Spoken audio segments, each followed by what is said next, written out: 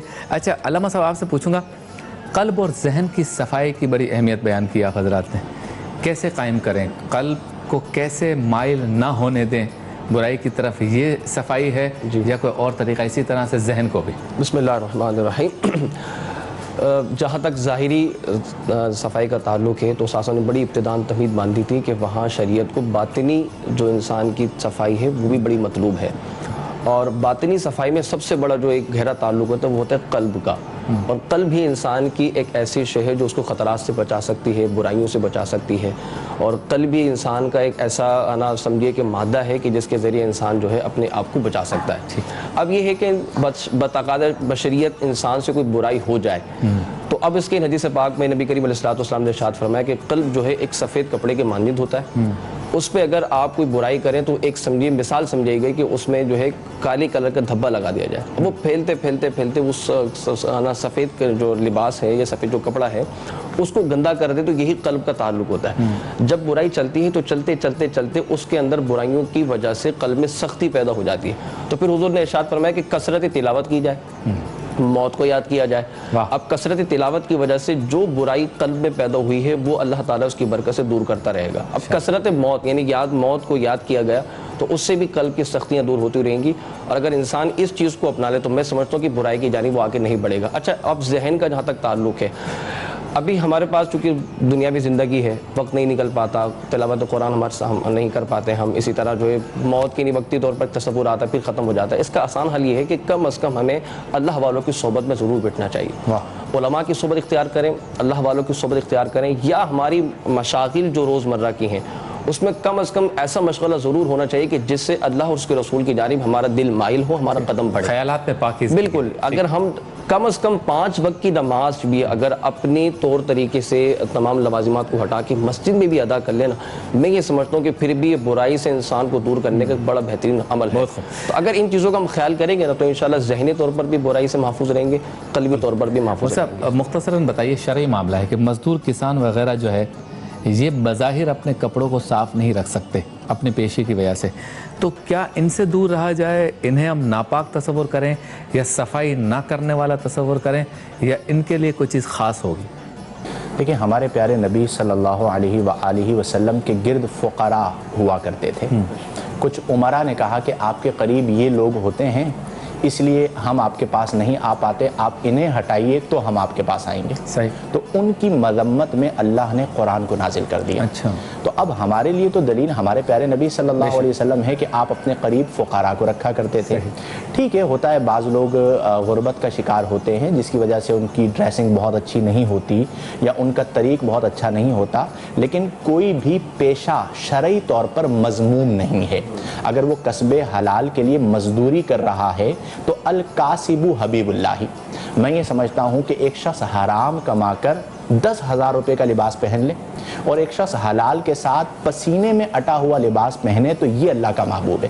ہماری جو ترجیحات ہیں اس میں ہم کیا دیکھتے ہیں؟ بس مالدار ہونا چاہیے، اس کے پاس مال کہاں سے آ رہا ہے، جائز ذریعے سے آ رہا ہے، ہمیں اس سے کوئی سروکار نہیں۔ اچھی گاڑی میں آئے، اچھا لباس پہنا ہوا ہو، اچھے علاقے میں رہتا ہو تو ہم اسے قریب کر لیتے۔ ایون کہ جو ہمارا مذہبی طبقہ ہے، میں اس بات کو اپنی ذات کے حوالے سے عرض کر رہا ہوں کہ میں اس بات کو بہت ناپسند کرتا ہوں کہ بس عمرا کو قریب رکھیں چونکہ وہ آپ کو پیسے دے رہے ہیں، چونکہ وہ آپ کو وقت ضرورت گاڑی پرووائڈ کر دیتے ہیں، چونکہ ان کا بڑا بزنس ہے تو وہ آپ کے قریب ہیں، اور غربا کو آپ دھتکار دیں، یہ بالکل غلط ہے۔ غربا کو قریب رکھنا چاہیے، اور عمرا اگر سعادت حاصل کرنا چاہیں آئیں، ادب کے ساتھ ملاقات کریں اور چلے جائیں۔ یہ نہ کریں کہ اپنے مال کی وجہ سے مذہبی لوگوں کو اپنی مٹھی کا رومال بنا لیں، ورنہ پھر یہود کے عمرا میں اور اس امت کے عمرا میں کوئی فرق نہیں رہے گا۔ ہمارے ساتھ موجود ہیں حافظ عابد رضا قادری صاحب، ان سے سنتے ہیں کلام۔ جی حافظ صاحب سنائیے۔ بسم اللہ الرحمن الرحیم۔ صلی اللہ علیہ وسلم، صلی اللہ علیہ وسلم، صلی اللہ علیہ